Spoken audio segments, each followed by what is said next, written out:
Good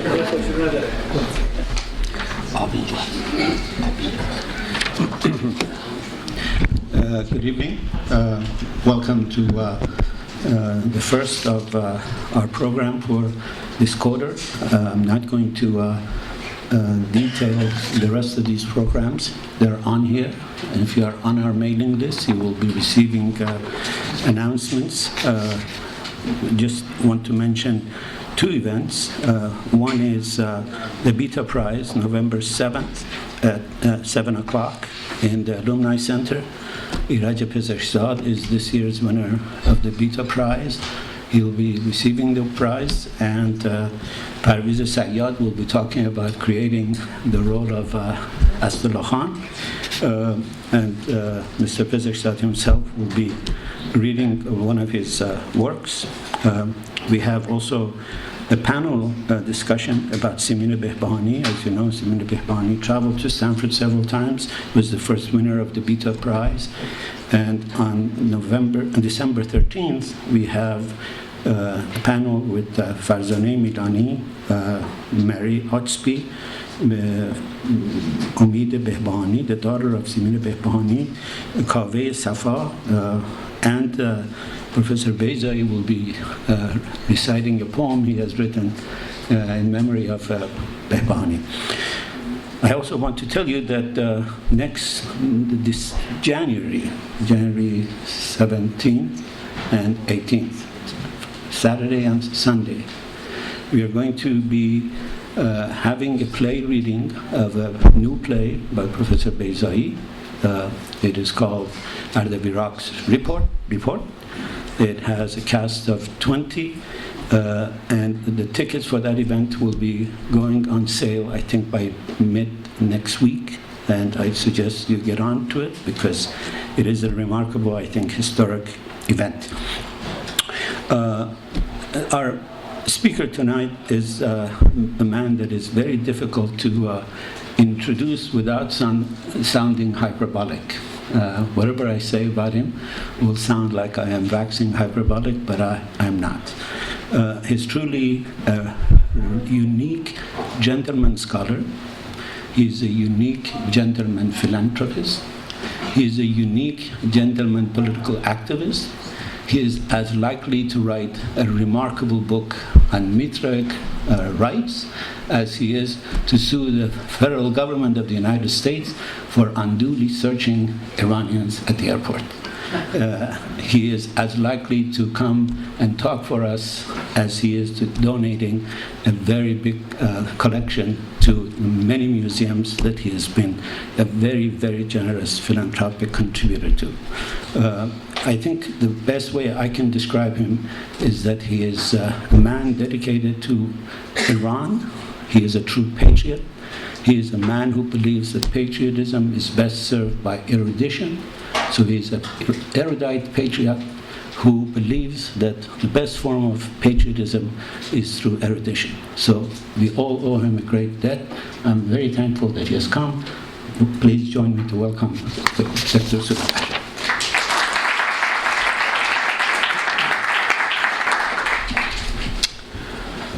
Ladies and gentlemen, it's been 45 years since I've left Stanford, and one thing has not changed is the quad, but the level of praise that Dr. Milani has bestowed on me tonight is much above what is deserved, really. But I would like to thank him for inviting me. It's a privilege and a pleasure. I wrote this book after 10 years of studying and with many difficult subjects to tackle. So there are a lot of controversial matters in there, but what I would like to do tonight is just give you a narrative. It's slightly the opposite of what is in the book. In the book I try to argue point by point and work my way up. This time I'm going to work my way down through a narrative. And I will begin with the Shahnameh. This is an epic, a versified epic that is supposed to be the reflection of the history of Iranians' past kings. But when you look at the Shahnameh inside, you would see tales of kings fighting demons, demons imprisoning a king, as you see up there. The king Hautes is imprisoned, and then a hero comes to liberate him, and then they are fighting. It's really the enemy that has been demonized here in the way that today the enemies of the states are labeled as terrorists. We have a feel that these are real peoples but have been labeled as demons. And it is even more strange because the word that we're giving to these demons in Persian is div. And this div is a word that comes from the Indo-European root that has given a lot of similar words. In India, in Sanskrit, Deva is a positive god. In Latin, Deus is God. In French, Dieu is God. It's only in Iran which this god has been demonized, and it's a bad god. And it didn't start right away. In the older part of the Avesta, which is the holy book of Zoroastrianism, it is not that negative. It becomes totally negative in the writing of the Achaemenids.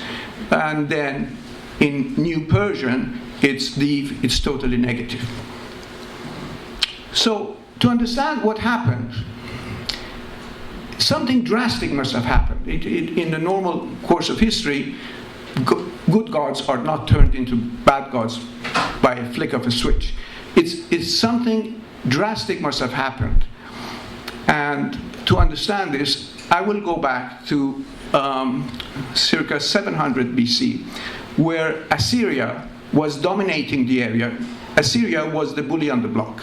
They were attacking everybody, they were imprisoning everybody, they were looting everybody, and around it there were a number of different principalities, countries, nations that decided to gang up. And these were the Medes, the Persians, and the Babylonians, and some other little nations around it. In the year 614 BC, they attack Assyria. They invade Assyria. It's principally the Medes. They sack the capital Nineveh, and overnight, Media becomes an empire that is stretched from almost the beginning of Turkey, eastern Turkey, all the way to Afghanistan. And then Babylon is now their ally, and they are now expanding westward all the way up to Jerusalem, where they imprison the Jews and bring them back to Babylon. And then there are the Persians, who are somewhere below the Median Empire. As you see, it's that blue section, and I will talk about them a little bit later. As Media becomes an empire, a new kingdom requires a new ideology, and their ideology is based on two gods, Mithra and Apamnapat. Mithra is the day god, Apamnapat is the night god. They divide the world into two realms, night and day. As such, a symbol of Mithra is the sun, and a symbol of this god Apamnapat is the moon. Also, you have different symbols that qualify each of these gods. Light and fire qualify Mithra.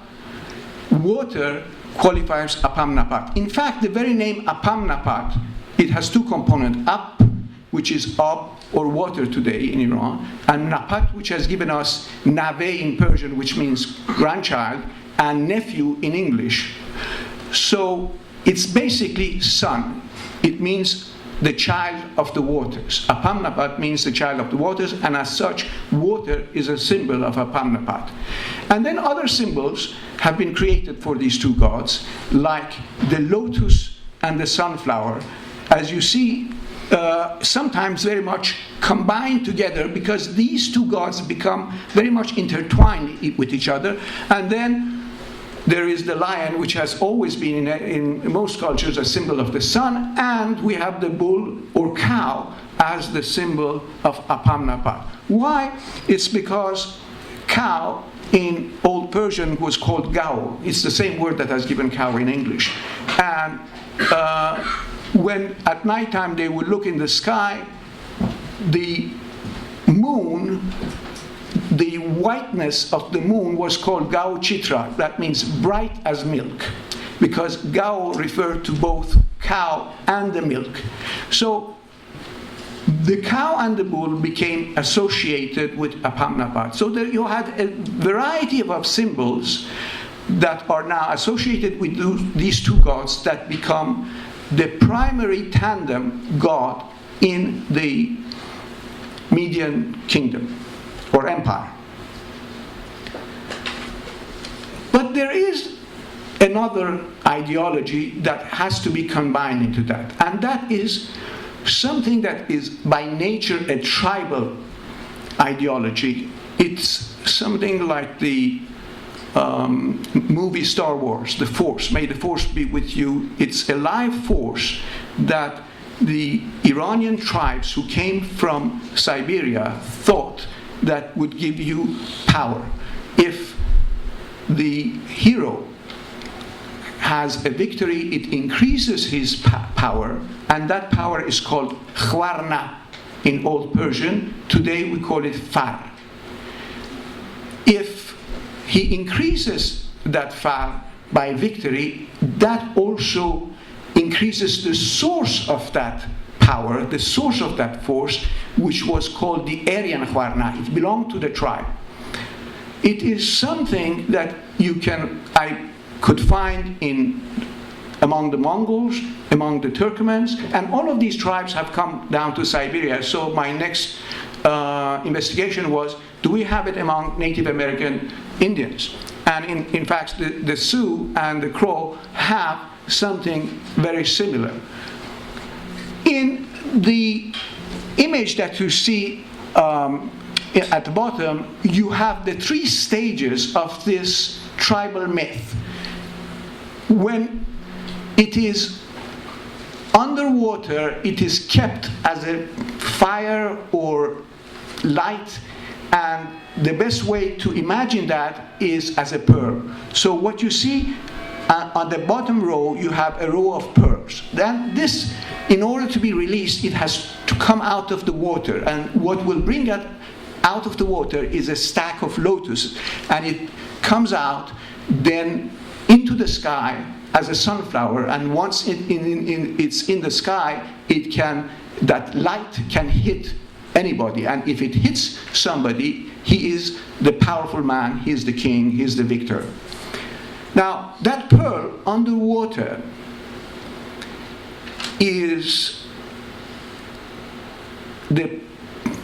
it's kept underwater by Apamnapat.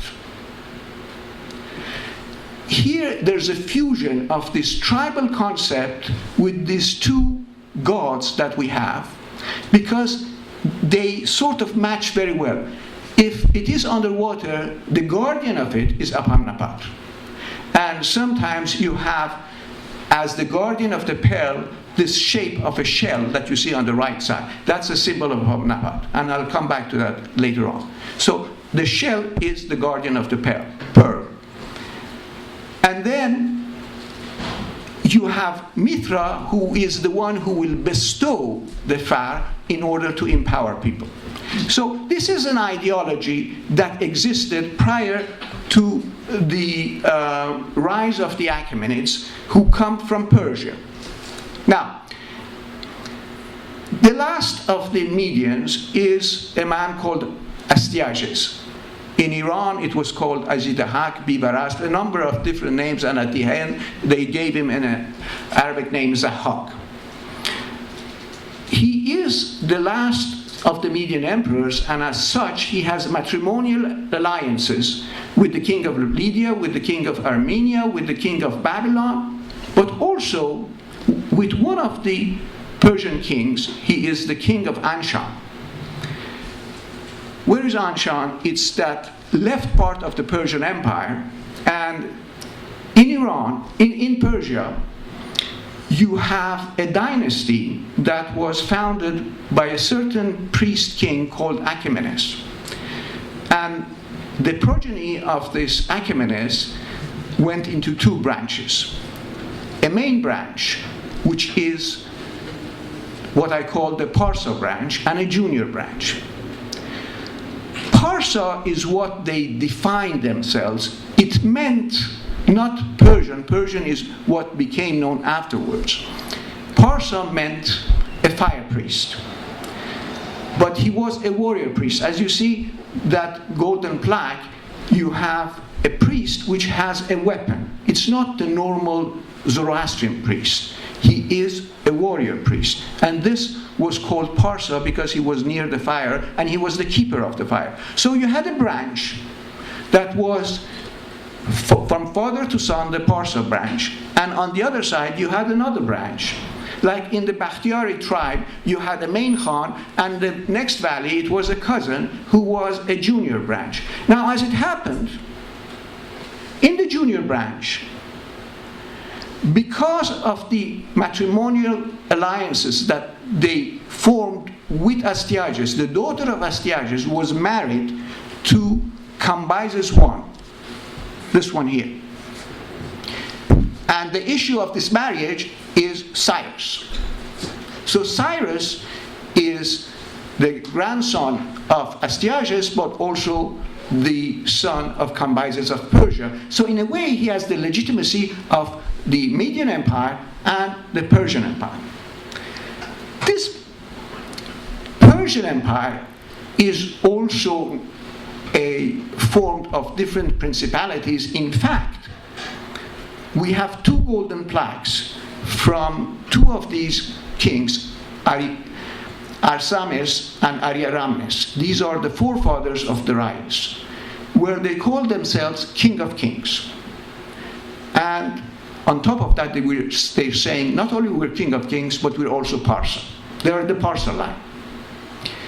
These plaques show two things. First, compared to the Medes, they have a script which is the old Persian scripts. The Medes don't have a script. So it shows a certain sophistication. But also, they invoke the power of a new god, Ahura Mazda. Ahura Mazda is an abstract god. And that shows a level of sophistication, because usually you have a god of the winds, god of the waters, and so forth. But when you have an abstract god, it's already a sophisticated god. So in a way, the Persians are perhaps more intellectually sophisticated than the Medes. As it happens, Cyrus attacks his own grandfather. He conquers the Median Empire, and then he conquers Lydia, he conquers Babylon, and he becomes the emperor of almost the whole of Asia. Now, he is facing his cousin, Arsames, who has the title King of Kings. It's a dilemma. So, Arsames, de facto, is no more King of Kings. He retires to his job as Parsa. We have a reflection of these in later history books like Gardizia and so forth. So he retires. And as a result, his son, the one he's called Vishtaspa, he shall never be king. He shall only be prince, and he shall be only a Parsa. And his son will be Darius, who in due time will become king. Now, there's a big difference between Cyrus and the rest of the Achaemenids from Darius onwards. On the tomb of Cyrus, you see a symbol that is a combination of lotus and sunflower. As I explained, these two flowers pertain to the two gods, Mithra and Apam-Napak. So this is the most important expression of a man on his tomb of what his ideology is. He is basically following the Median ideology of two gods, Mithra and Apam-Napak. On the other hand, all of the Achaemenids, from Darius onwards, they have on their tombs a scene where the king is appearing a bow in hand, it's an arm in hand, he's the warrior priest next to the fire, and he's invoking one god, Ahura Mazda. And it's nighttime because you have moon. All these ceremonies of fire were in open air and under the blue sky or on the dark sky of the night, and you had the moon there.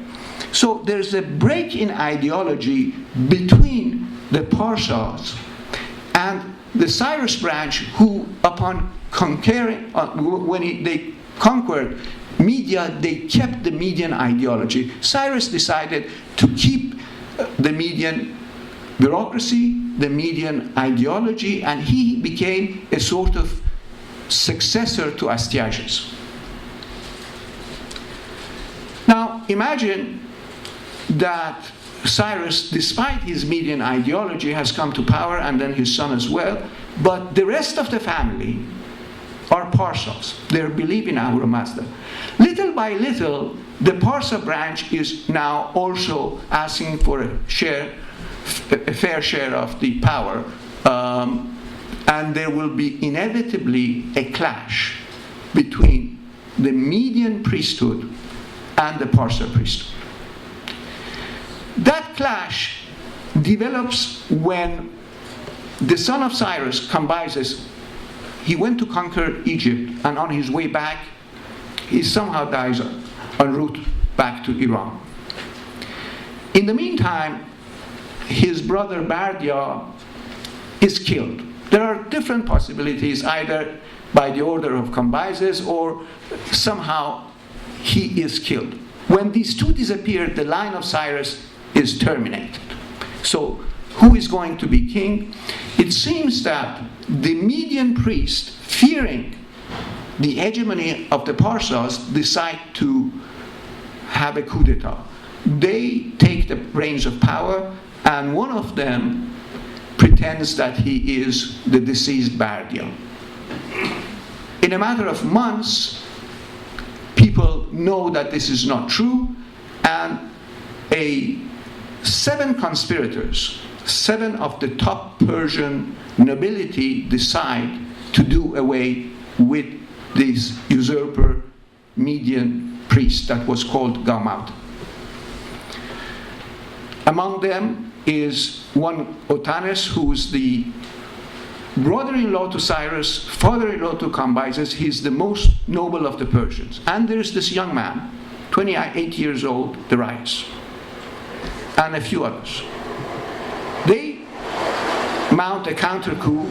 They kill, the way Herodotus says, they kill Gaumata, and the next day there is what he describes as magophonia. They start to massacre the Median magi, the Median priesthood.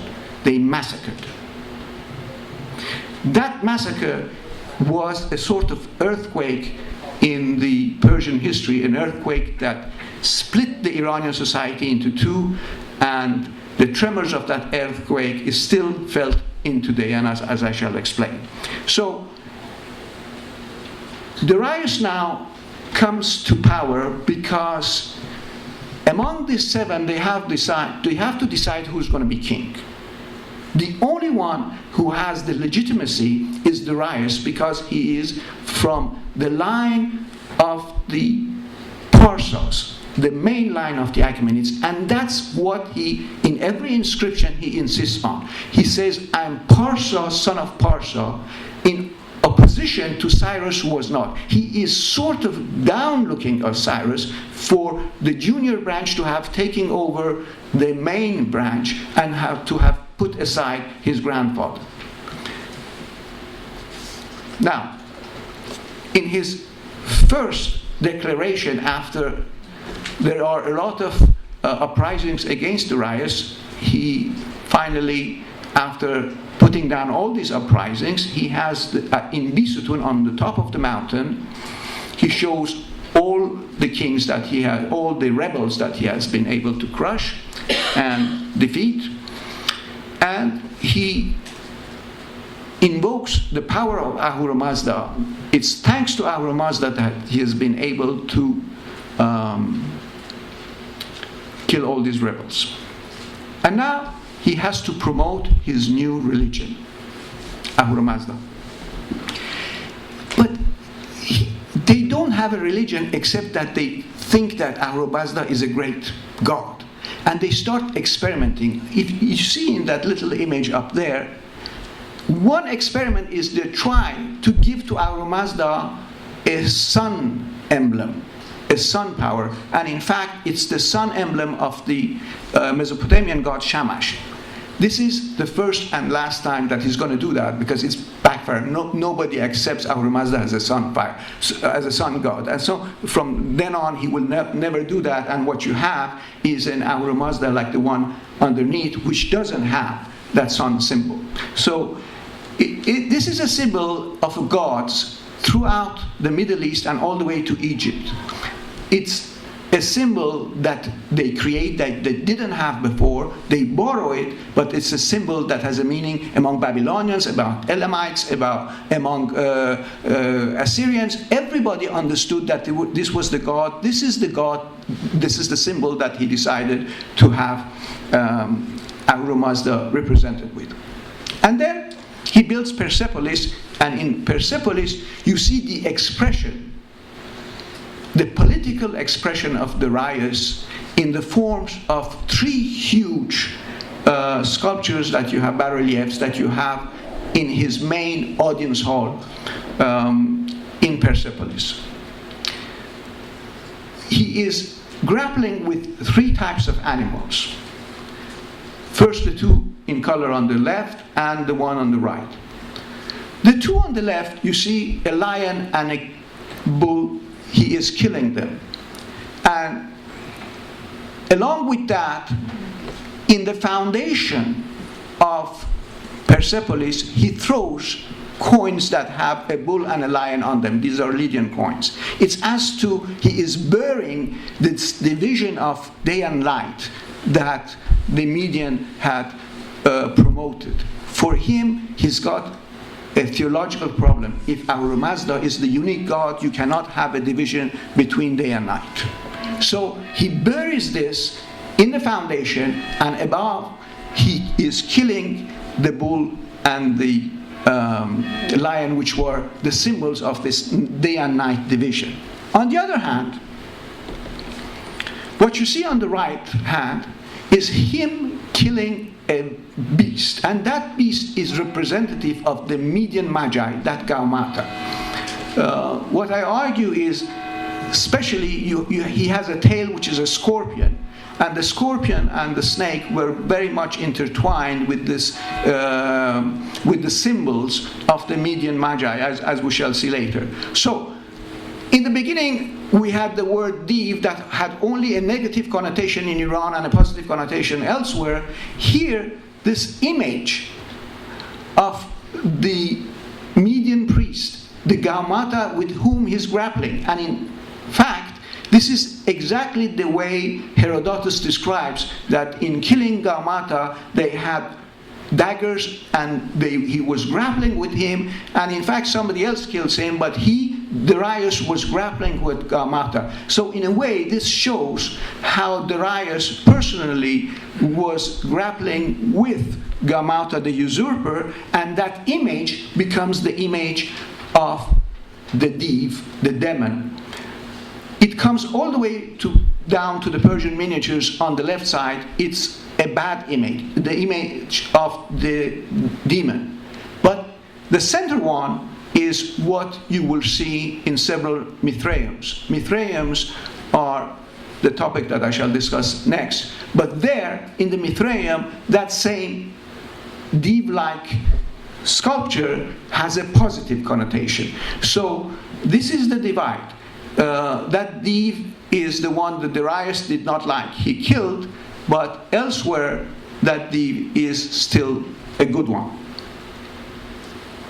Now, a more clever way to deal with this problem of division between night and day is to say that this is a perpetual motion, and they invented this iconic figure that is in Persepolis. It's huge, it's beautiful, and you have a bull, a lion attacking the bull, but the bull is not, he's not finishing him off. You see that the bull is coming back. it's a perpetual revolution of night and day. Unlike what you see at the bottom, usually you have a lion devouring a bull. Here, the bull is ready to come back, and it was accompanied with slogans.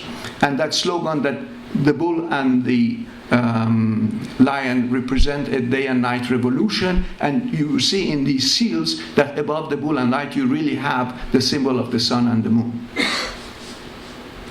Now, to explain the development of the religious ideology during the Achaemenids, I would like to take you some 2,000 years forward in the Safavid period. That's when Shiism became the official religion of Iran. As it happened, a young man of 12 years old, Shah Ismail, he defeats his own family of kings, and when he ascends to the throne of Iran, he proclaims Shiism as the official religion of Iran.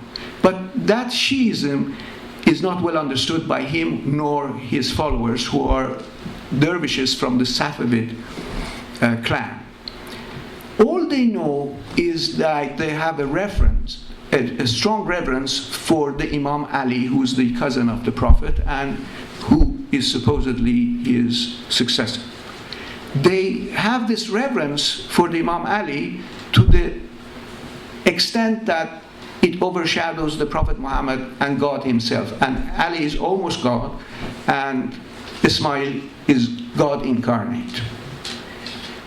So now they've proclaimed Shiism, but they don't know what Shiism is. It takes them about 3 months to find one treatise on Shiism. And then they don't have any priests. So they have to import the priest from Lebanon. One is Karaki, and then they're import a few other ones. And little by little, this clan of theologians that come from Lebanon, they intermarry with the Safavid dynasty. They become powerful, they become numerous, and they establish a dynasty of their own. And by the end of that dynasty, you will see this mullah, Muhammad Baqir Majlisi, who's sitting next to the king.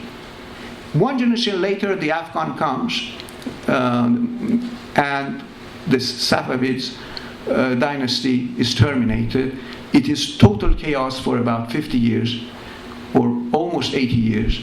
And in that period, the Shiite clergy develops a new ideology, the result of which is the Vilayat Faqih that we have today, and it's the Islamic Republic of Iran.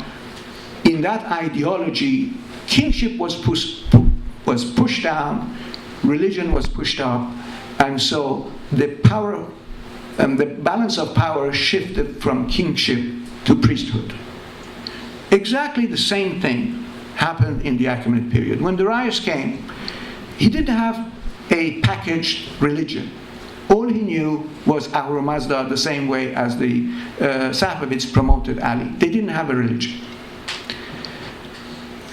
And they had to wait and use the Zoroaster clergy, and I will talk about where they come. So these were clergies that came from the north, and they helped them to develop a certain ideology, a certain religion. But it took some time.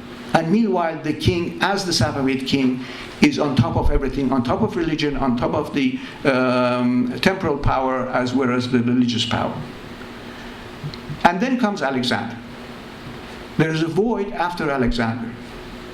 In that period, about 100 years after Alexander, where you have Macedonian kings and so forth, this Zoroastrian clergy, who has no more the Achaemenids sitting on top of it, decides to shift the balance of power again from kingship to priesthood.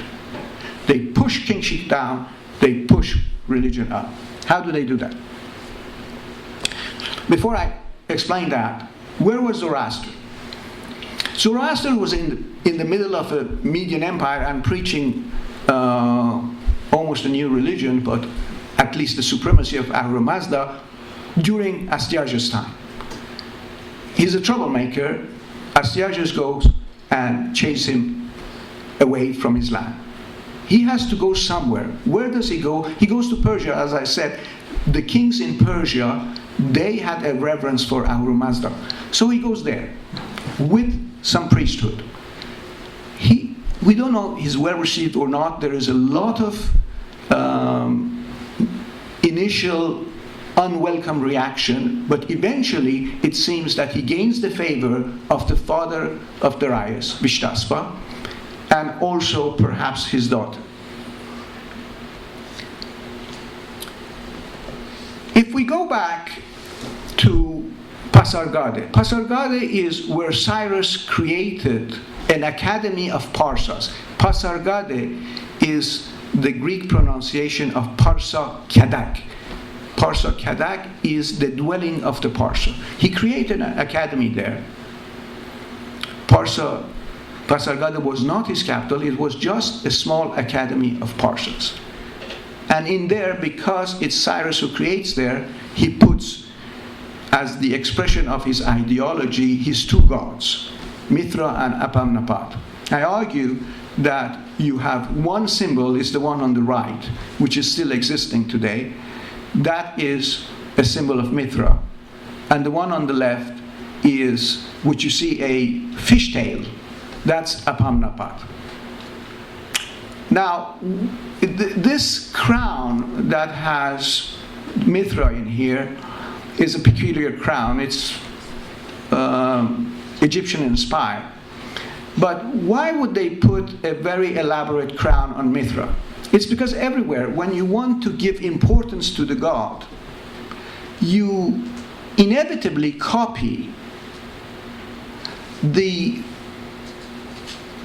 crown and the robes of the king. Like what you see on the left side, the Virgin Mary and Jesus, their crown. It's not a crown that existed in Jerusalem, it's a medieval crown that existed in Europe. So in order to give them importance, they copied that crown for them. And that's what they did in Pasargade. They put a crown that I argue this is the crown of Astyages. And so Astyages for Zoroastrians is enemy public number one because he's the one who drove Zoroaster out of his domain. Zoroaster was the prince of his domain, which was somewhere south of Tehran, Raga, or today we call it Rey. And from there he was pushed down. He came to Persia. And as I said, he got involved with the Persian aristocracy, Vishtaspa. For Zoroastrians, this was the crown of Astyages. And when they transformed Astyages into a demon, into a dragon, they also developed the tale that this demon had two snakes growing out of his shoulders. Where did they get this idea? Because if you look at that crown, you have two snakes. It's the Ure, the Egyptian Ure. They brought those two snakes and planted them on his shoulders. And that's how a myth is developed, that you have Zahak or Astyages as a king with two snakes out of his shoulders. Now, what do the Zoroastrians do at this stage? They want to push kingship up, kingship down, and priesthood up. They completely redefine the history of Iran, the history of the kings. They have a constraint, and they're doing that somewhere around 100 or 200 AD. They have by this time a bracket that Zoroaster first preached his religion 258 years before Alexander. That's a constraint. It appears in 15 different ways, both in Zoroastrian literature and non-Zoroastrian literature. So they believed in that. That's a bracket they have. Now, if you have this bracket and you want to fill it with the list of kings, they decide to wipe out all the kings they didn't like and to plug in their friends. And these, even if they had never reigned. So, Vishtaspa, who's named Gushtasp there, who never reigned, is plugged in. Cyrus, the Medes, and everybody is wiped out. And then they also plug in this girl, Humayun. Nobody knows what this Humayun is in Persian history and so forth. You have to reconstruct who this Humayun is. Then the result is, once you wipe out a lot of kings and you can only plug in a few others, you have to inflate their reign. So that's why you have reigns that are 120 years or 112 years. They all understood that these are irrealistic numbers, but they put it in because veracity was not what they were after. They created a list of kings according to whom they liked and whom they did not like. Now, this Humayun, I've reconstructed. The main problem is, in Greek, she's called Amitis. Old Persian name is Humayti. Now it is transformed into Humayun. When the Arabic script was used, Humati was sometimes even spelled Khomani because the dots were moved from left to right. And the problem is there were about 4 different Humayus. One was the daughter of Darius, one was his granddaughter, one was his sister, and perhaps Astyages also had a daughter by the name of Amitis or Humayun. One of these, who is the sister of Darius, seems to be the one that was very close to Zoroaster. That closeness is, there are about 2 or 3 sources that define her as very close to Zoroaster.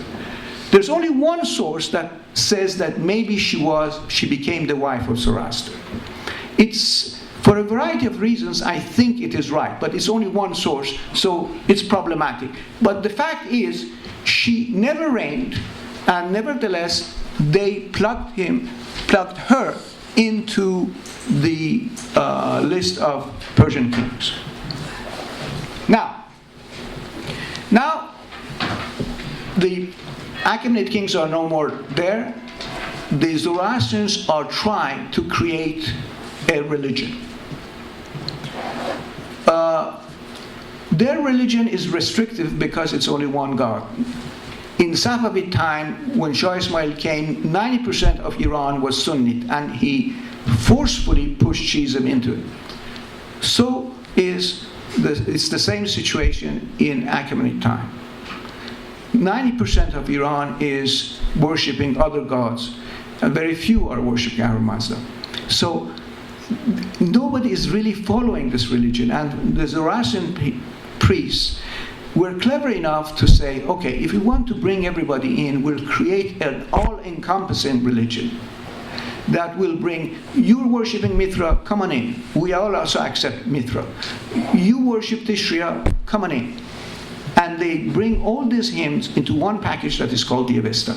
But they have to sanitize them, because if they are said in their own hymns that they're all-powerful, they cut that section out.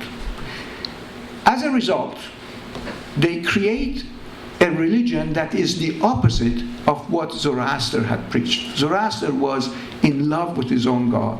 When I first read the Goddess of Zoroaster, I thought that this is like Haji Abdullah Ansari. It is Sufi who is lamenting for his God, for one God. And now you have a Avesta which has a multitude of gods. They're all below Ahura Mazda, but this is not what Zoroaster wanted. So it's probably something that already existed at the end of the Achaemenid regime, because if you see at that image that it's an earring in Boston Museum. In the center you have Ahura Mazda, but all around him you have different deities, they are deities because they are in the sky, they're riding over the moon. And they're all saluting Ahura Mazda. So they're all inferior to Ahura Mazda. He is superior to them. And at the bottom, you would see that combination of lotus and sunflower that is still treated as a dual god, as a tandem god. And it is, that symbol is also put on a crescent, so it's really a deity. So by the end of the Achaemenid time, you had this ideology that was trying to bring in every creed into the royal ideology, now becoming gradually Zoroastrianism. And so the Zoroastrian priesthood decided to package all this together. So now you started with 2 gods, you went to one god, that was Ahura Mazda, now you have a multitude of gods.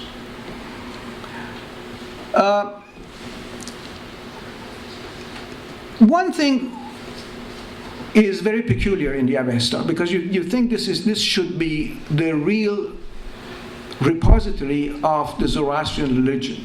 Now, today, the Zoroastrian priest is called Mobat.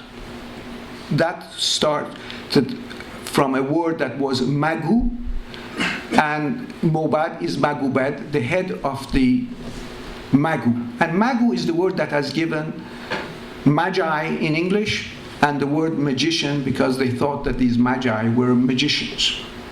In every Iranian language, the priest has a name which is a derivative of Magu.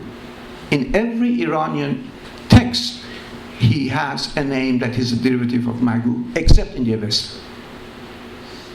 The Avesta, Magu does not exist. Why? Because they had massacred all the Magus. The Magus were the Median Magus, so nobody could have that name. They could not name themselves Parsa, because that was the prerogative of the Achaemenid king.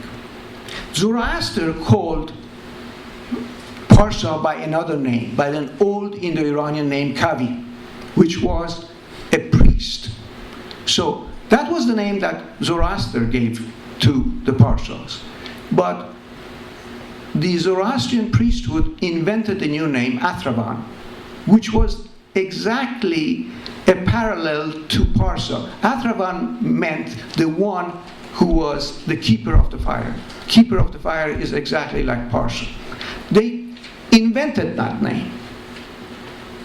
But it's something pushed from above. The population never reacted, never accepted that. That's why by Sasanian time, the priesthood was again called Mobat.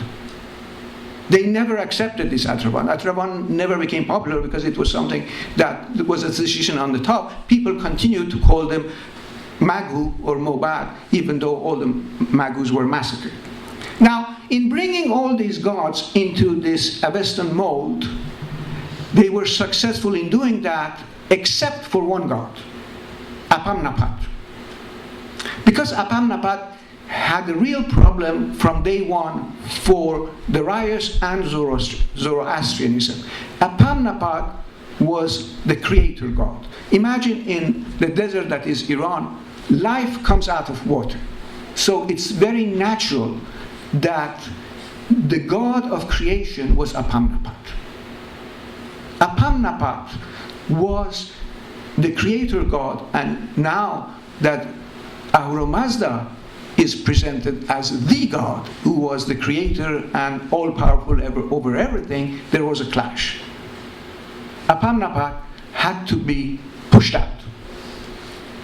So for a long time there is no talk about Apam-Napat, except that if you want to invoke the Far, if you want to be powerful and empowered by the Far, somebody has to release that Far from underwater. You need an aquatic god.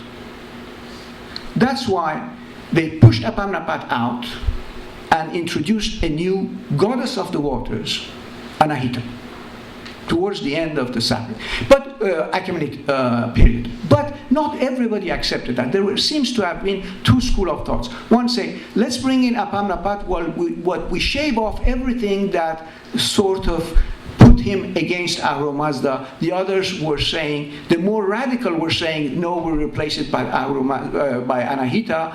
The others were saying, no, let's have a compromise and keep all of that. And that, you can see this tension between the two all the way down to the Sasanian period. The more radical is pushing for Anahita, the less radical is still accepting Apamnapat. Now, the main casualty in this Magophonia, this massacre of the Medians, is an institution that I call the Mithraic societies. These were brotherhoods. They had the name Mithra not because they were Mithra worshippers, because this brotherhood, as you have the fraternities here, these brotherhoods required initiation rites. In order to enter the brotherhood, you had to go to initiation and take an oath. That oath was guaranteed by Mithra. Mithra, by its very name, is the Lord of the Covenant.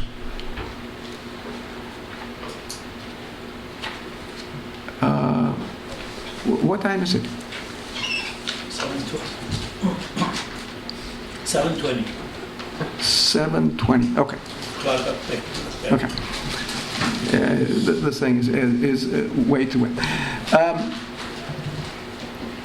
So Mithra was the guarantor of the oath taken. He was not a god that they worshipped. But in that frenzy where they were massacring all the Median Magi, all the brotherhoods who were associated with Mithra were also persecuted and chased. So they went literally underground, especially in Anatolia. They went into caves. They became brotherhoods in caves, secret organizations. And in the Roman and Greek world, they gave it a plastic representation as statues or paintings. You see Mithra killing the bull there on the left side. On the right side you have another one where you have snakes and scorpions going toward the bull. These caves or underground spaces is something you have there. It's in Cryptobalbi in Rome. It shows how the structure of these Mithraiums, as they were called, these caves were called Mithraiums. You have at the very top the head of the Mithraium. He is having a robe that is red and a hat which is exactly like Mithra, a red bonnet. It's called the Phrygian bonnet. In that structure you can see in a chivalry order in the 1500s in France, the Order of the Golden Fleece. You have the same organization. On the top is sitting red robe, red hat, the red bonnet. What makes these brotherhoods so resistant to change, and what gives them this endurance? The main thing is they are not pursuing a religion. Their religion is brotherhood. And if need be, they can sacrifice Mithra and they will take their oath in the name of Christ. They will take their oath in the name of Allah in order to preserve the brotherhood. That's more important. These Mithraiums, you see in this map, it's all over Europe, England, France, everywhere. Hundreds of them are in Rome alone. It was a very popular and important movement and organization in the Roman Empire. It has left a very large footprint there. In Iran, the footprint is different. It's as important. It's not in the form of plastic representation. It's in the form of, in the spirit of the dervishes, the brotherhoods that we have as they were called the ayyars, they were called the charters, we have the wrestlers, they're the guilds, and so forth. In Europe, they transformed into chivalry orders. Now, what is common between them are three characteristics. The initiation rites, which I talked about. And then there's a hierarchy, and then there are symbols. These continue in these different organizations, in the avatars of these brotherhoods, without them understanding exactly from where they came. At the head, you have a fatherly figure, which is always named something like father. Bab, Pap, Baba, still in Persian, all of these mean father. And then in Roman situation, it's called pater. In Turk, Dede, it's the name of the father. And then when you want to make it Arabic, you call it Sheikh. And in some regions of Iran, the Pedar or father is called Piyar. In the Lore district or north of Iran, it's called. All of these were names that meant father. So if you have a father that is sitting on top, everybody else under him is his son, and therefore they're brothers one to another. That's why you have a brotherhood. So in this brotherhood, you have a structure where you have a father on top.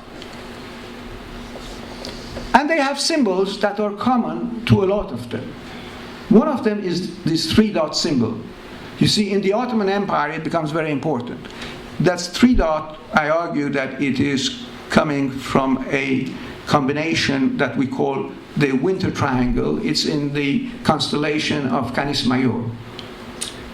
You see it in Freemasonry at the bottom left, on the swords of the Order of the Golden Fleece.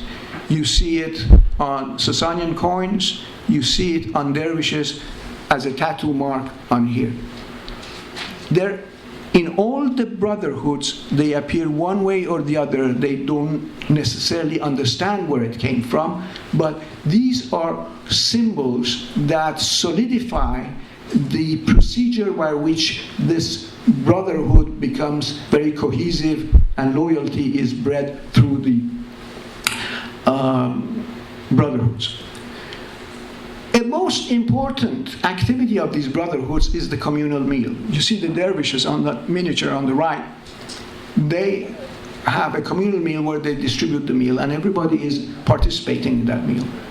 Now, this meal, usually it's a lamb who's brought in and is slaughtered, but according to a certain ceremonial procedure. As a result, this ceremonial procedure gives a certain holiness to that lamb. And so not only the meat is consumed, but the residue is then holy.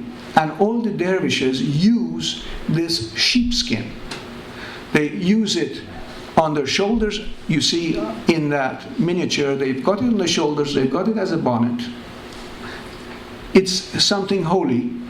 But all the orders and all the avatars of these brotherhoods have the lamb or the skin or the leather as some kind of symbol that relates it back to these Mithraic orders. On the right side, on top, you see an Indian warrior, wrestler, Pahlavan we call him, he was being initiated. He's drinking wine. He has a leather apron.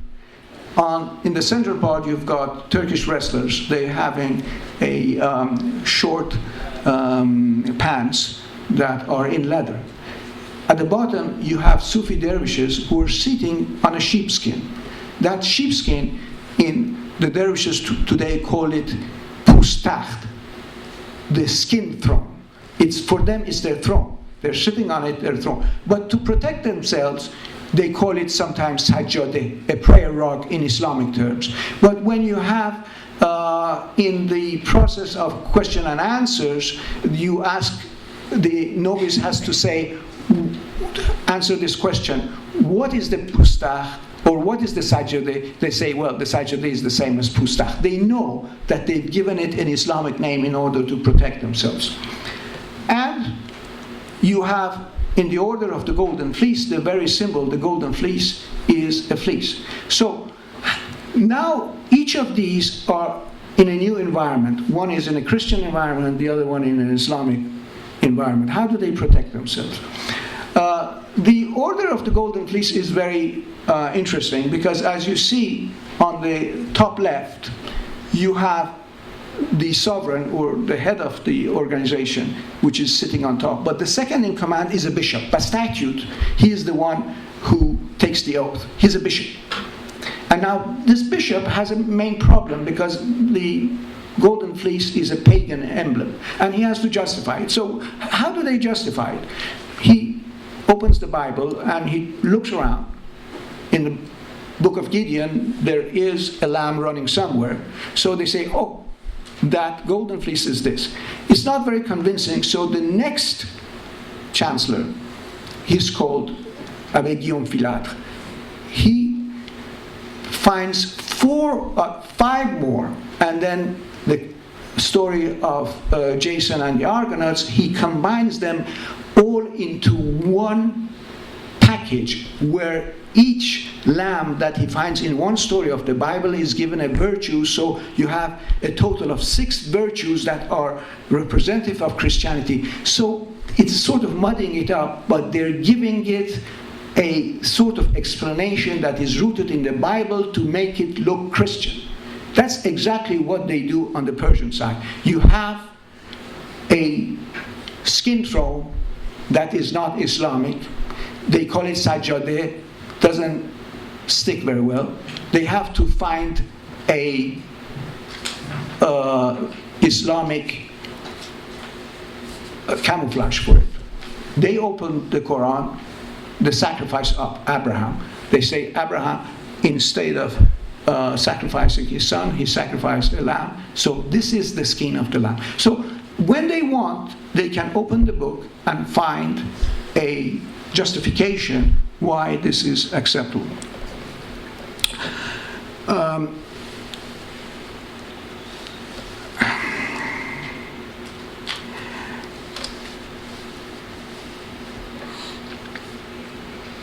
I wanted to show you that in Safavid time, we have a number of images that describe the opponent of the Safavid regime as thieves. This is before Ismail came to power. And I'll skip over because it's getting late. One of the reasons is they had brought in from China a tale of a demon, a man called Zhuang Kui. He was a demon queller. He was clubbing the demons, and the demons were at his command. He gave his sister to marriage to one of these demons. This gave an idea in the Safavid court, because the Sultan there had given his marriage his sister to the Safavid dervishes. And so they got the idea that we can call these dervishes as demons. There was a second reason. The name Div, that was so now demonized, in certain regions of Iran, in northern Iran, Div was a very respectable name. So you have a lot of rulers whose name was with Div, Shamsuddin Div, Muhammad Div, and so forth. The Safavid themselves, their leader, some of them was called Div Sultan. So Div was a respectable name in certain regions of Iran. So they decided in the Safavid court to depict the enemies. I'm sorry, this is the Akbayolu court. This is the Turkoman court. They are before the Safavids. This is in the year 1470s, 1478.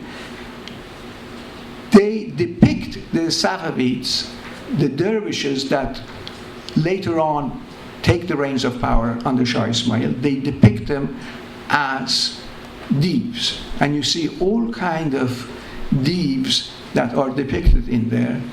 And they are dancing, they are drinking wine, as you see up there, and they are devouring animals. And that's in reference because the Safavids devoured their enemies. They were cannibalists. And even in later Safavid times, they had a shock trooper that the Shah will order that you should eat your enemy. So these were very different kind of dervishes. We call them dervishes, but they were very, very crude dervishes. They were a little bit like ISIS today. They would really devour their enemies. But as you see, the robes that they were wearing is these red robes, and these are all robes that they inherited from the Mithraic past. I will quickly go into two other aspects of Mithraism. I did not wish to pursue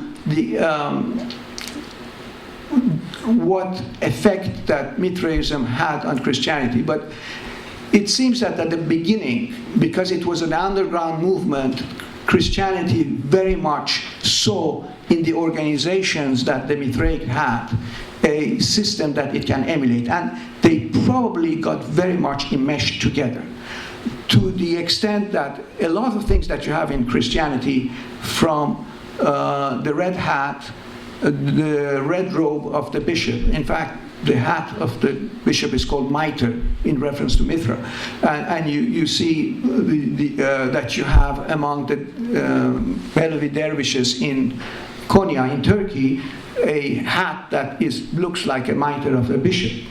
But Christianity has kept a lot of symbols, especially at an early stage, from Mithraism.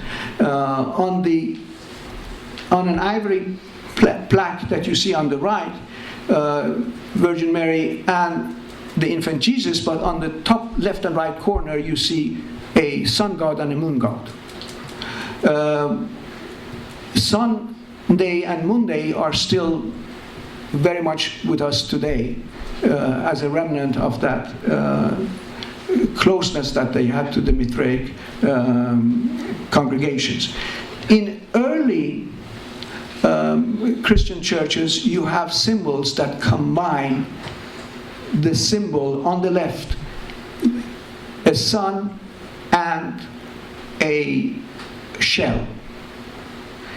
Sun and the shell, sun is a symbol of Mithra, the shell is the symbol of Apamnapat, and they combined it together. This was something that was banned in Iran, but in the plaque that you see below, you see a saint, Saint Simeon, above whom you have a shell.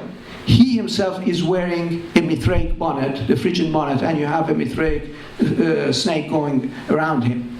But I'm bringing this out because Christianity created a niche that comprised a symbol of Apamnapat, which was the shell, and a symbol of the sun or fire underneath. As you see in the center, you have a Last Supper scene, but is surmounted by a shell and two fires on the two sides. That's why in Islam, in the first mosque that was in which we had a mihrab created, it was in Medina by Al-Walid in about 80 years after the Hijrah. It was copied after this Christian niche that included a shell on top and fire underneath.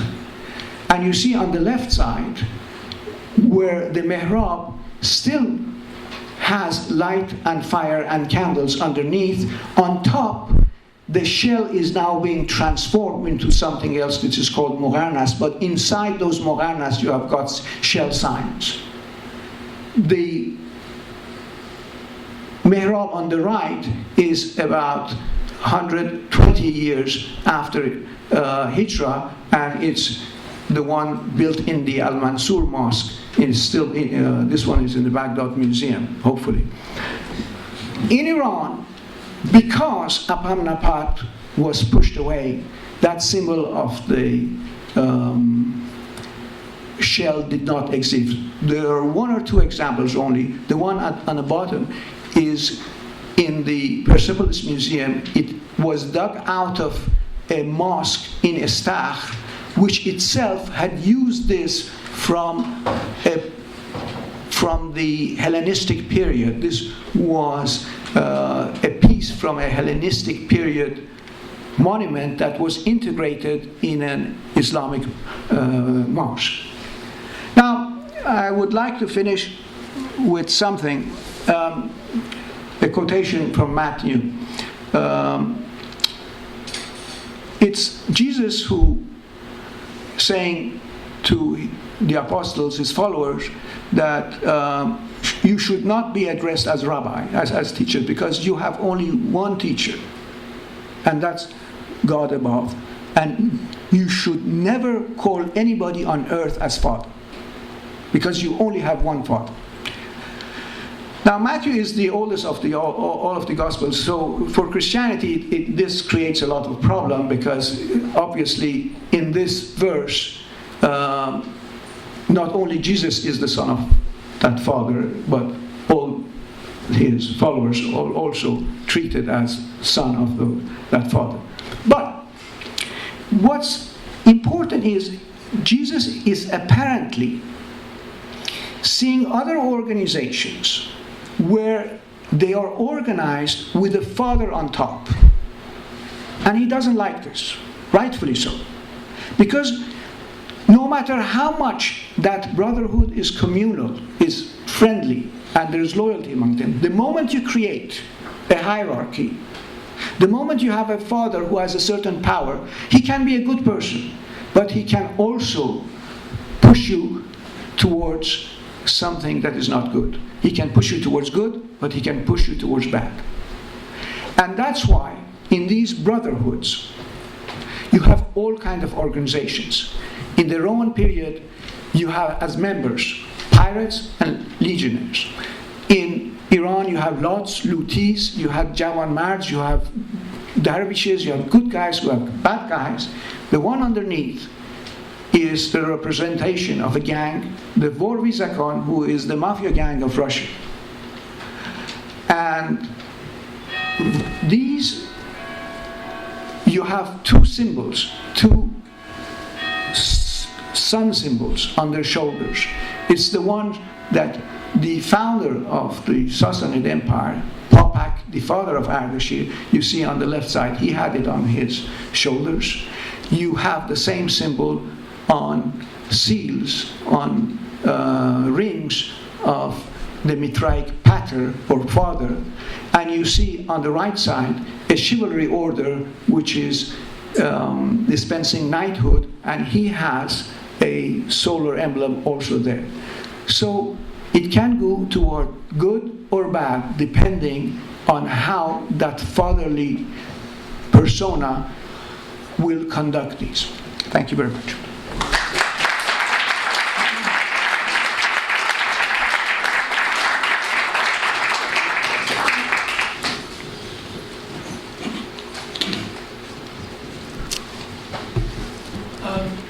The gymnasiums in Iran that are called Zulkhane, is there any foundation as to those places having been associated or having had any relation to basically Mithraic temples which were underneath, and that is the case throughout many of the original Zulkhanes in Iran.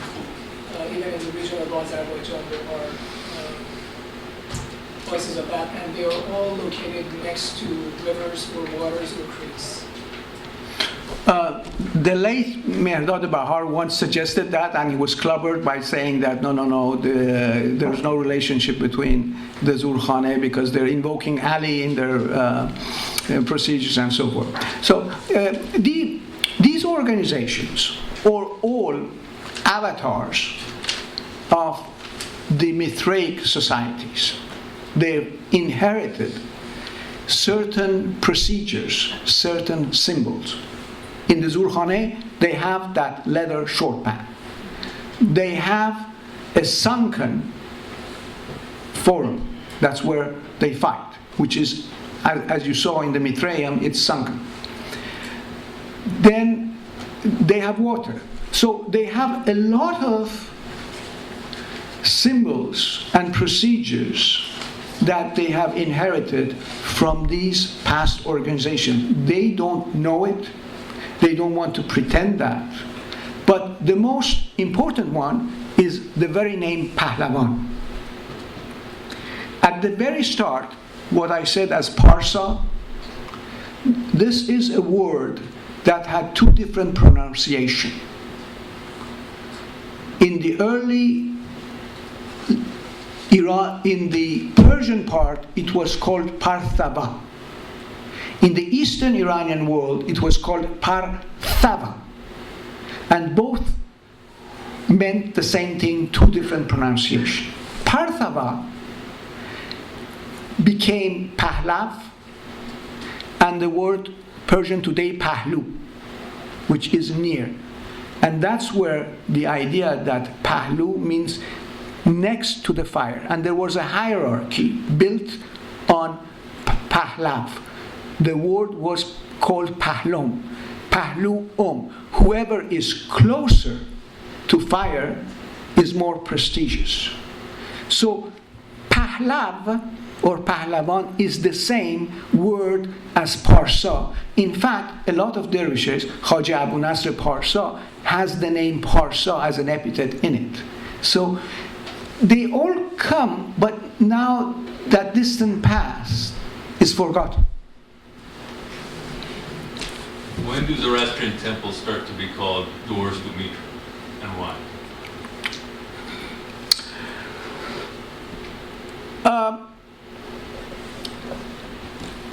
I think Zoroastrianism brought everything that was around inside in the new creed that they created.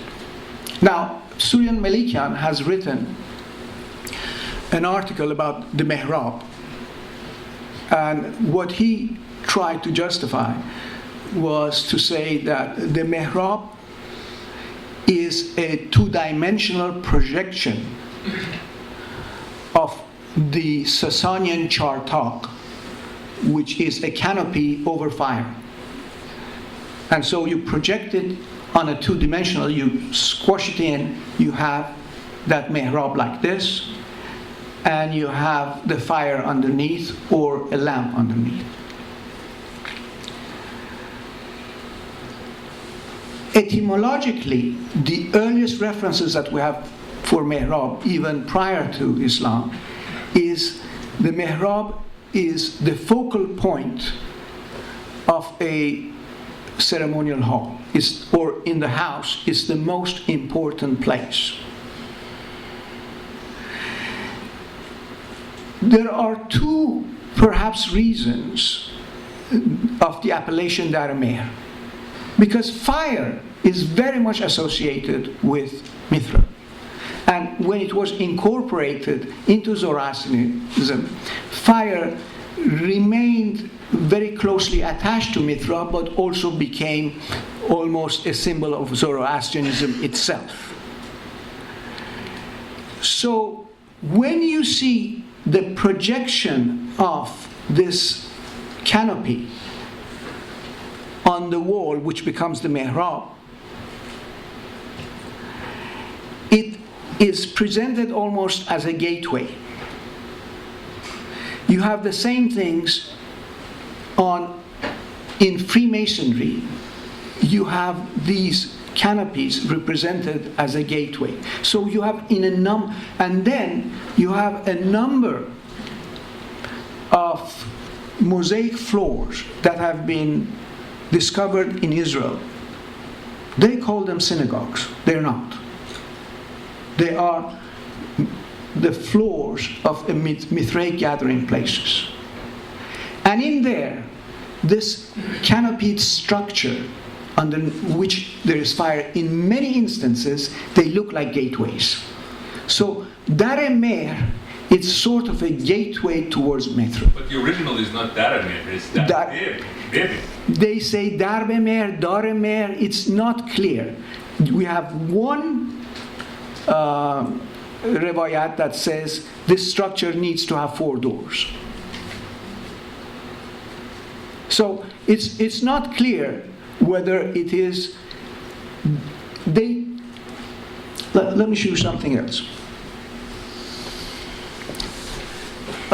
This is a Freemasonry emblem, and what you see around it in the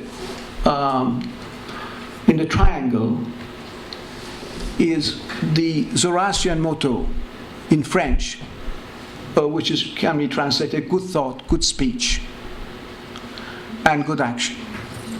So why would this go into Freemasonry? Because these were mottos that existed in pre-Zoroastrianism. And as it comes down, it goes there. The dervishes have that too. Now, you can say this is a coincidence, but I was flabbergasted when I saw a document, the one on the right. 2 Freemasonry factions are fighting with each other, and one of them says, we're noble because we have the virtues of wisdom, truth, and social love. These are the exact 3 words that you find in the Qabusnameh as qualities that the Jawan Mard must have. So this Jawan Mardi, all of these good things were incorporated into Zoroastrianism because they existed. So they took everything that was good, and some of it went elsewhere. So maybe Daramer or Darbemer was from that. But the image that we have has a fire underneath, and in the mihrab you have a fire or a sunburst underneath. Thank you very much.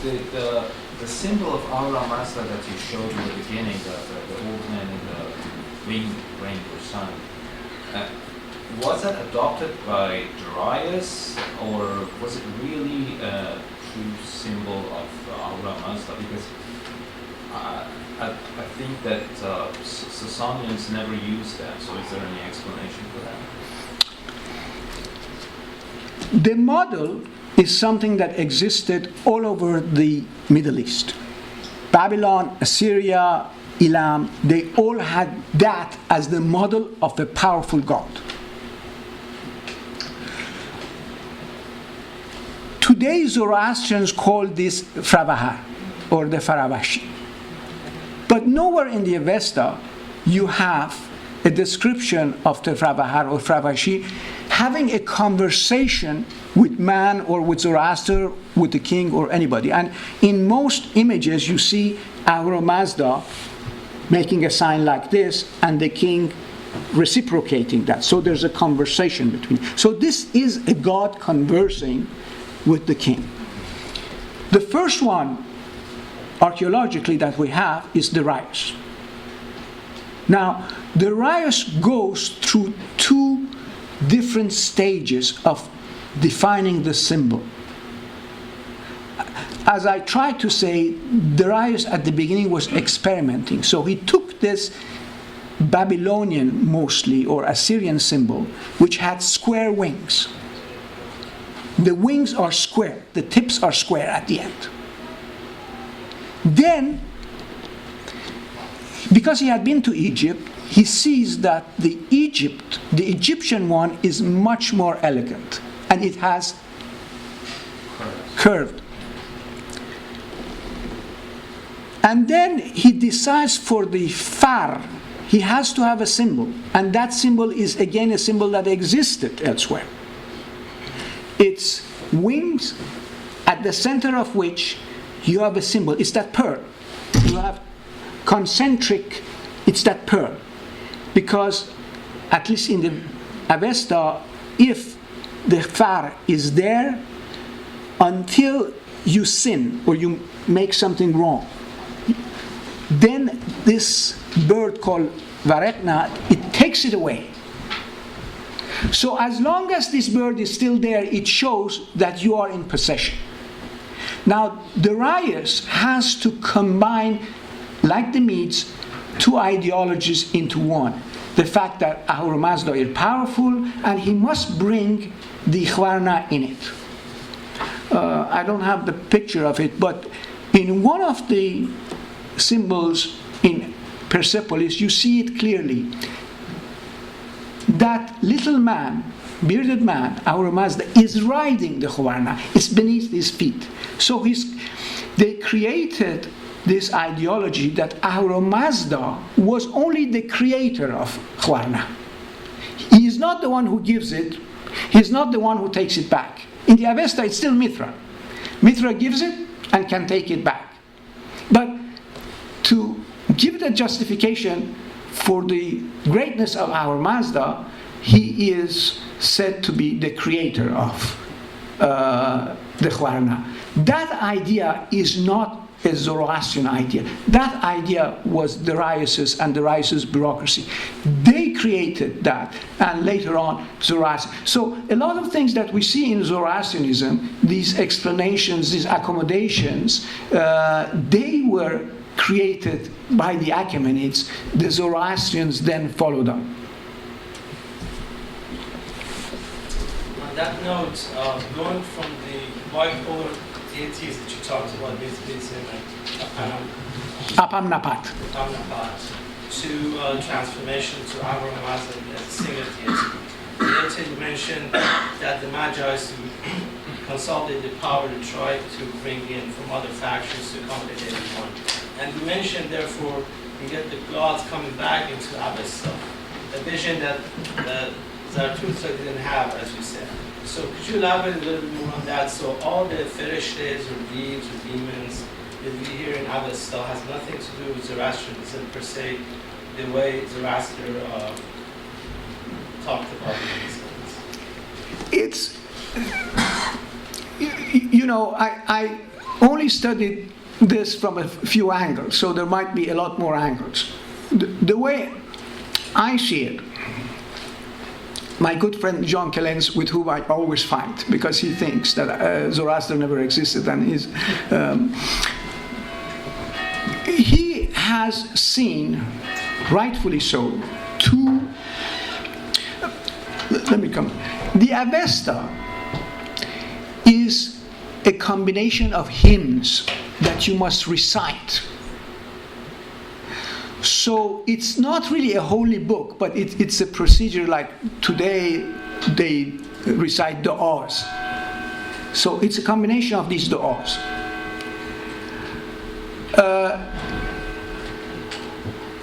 They had two sections. One was really trying to promote Anahita. One was trying to promote Apamnapat. You see that in parallel, they're giving the same powers to Apamnapat and Anahita, but they are two different ways. So at the end of the Achaemenid period, in the kingly inscriptions, you all see that. Because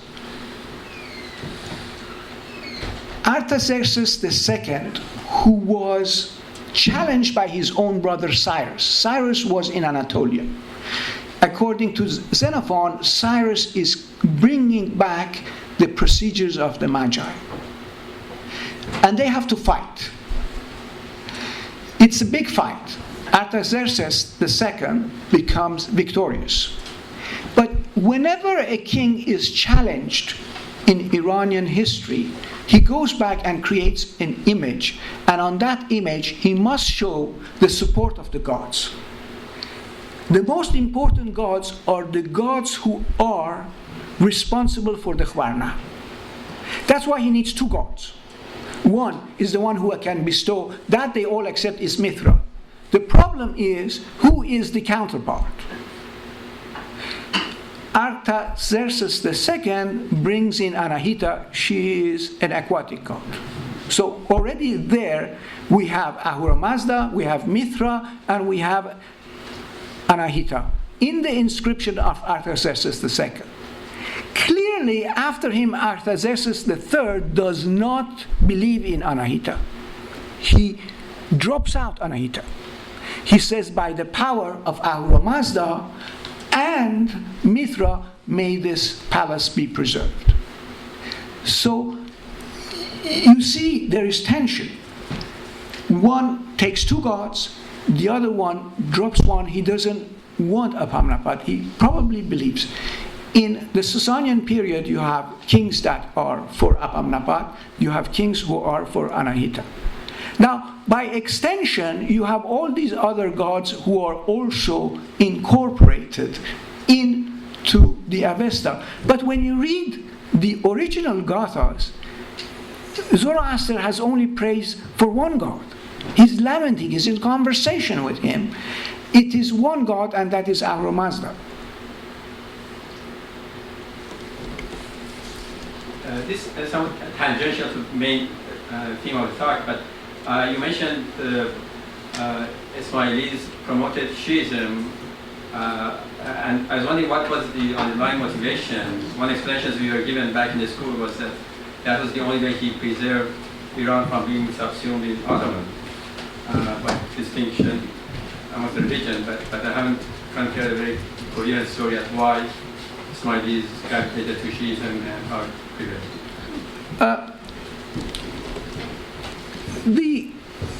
The dervishes that were the power base of Shah Ismail, they're not Ismailis, it's Shah Ismail. Shah Ismail is the scion of the Safavid dervishes. At the beginning, these were holy dervishes. After 3 generations, one guy comes and he becomes a militant. So he changes the course of the Safavid dervish dynasty. They become militant, they go to war, they attack Georgia, they do these horrible things there. They rape, they loot, they do all these things. Their ideology is one ideology, a reverence for the Imam Ali. Today there are remnants of these factions, of these dervishes in Anatolia. They're called the Alavis. They call them Alavis and Qazilbash, because in Iran the followers of the Safavids had a red hat, because they had a Mithraic red hat. And this Mithraic red hat in Turkish is Bash. Qazel means red. Qazilbash meant red hat. And in Anatolia, they're still called Alavi and Qazilbash. And they still have this reverence for Ali. And I relate one story in my book that in some of these communities, they have a big serpent. They come on a certain date, they unwrap this serpent, they all touch it because they think that it can cure diseases and so forth. Within these Alawite Qazilbash congregations, you have still a serpent or scorpions and all these things that come from a Mithraic past that they don't know, probably. Could you do me a favor and tell them where they can download your book? I forgot to tell them that. Okay. Sorry. My book is downloadable as a PDF. It's on my website, soudavar.com, or academia.edu. So the whole book in color is downloadable, and the advantage of it is you can blow up the pictures when you download them, and you can see much better than on a book, actually. Our bookstore brought some copies. Those who came early had the good fortune of getting them. Dr. Soudavar has agreed to sign those copies if you want them. There is someone from the bookstore still there. If you want to order them, they can order and send it to you. Otherwise, you can read it online for free. For free. Thank you very, very much.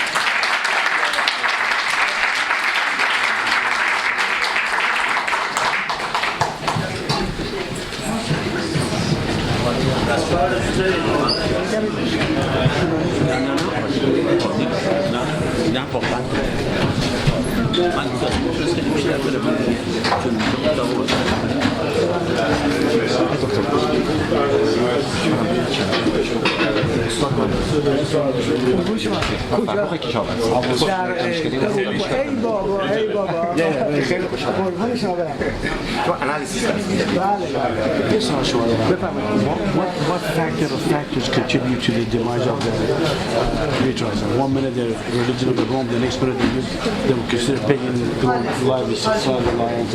Is it because they were secretive or, and also they didn't have a figurehead like Pope or No, I think it's because once the Roman Empire adopted Christianity, Constantine adopted Christianity, the Christians felt that the Roman Empire was theirs. Okay.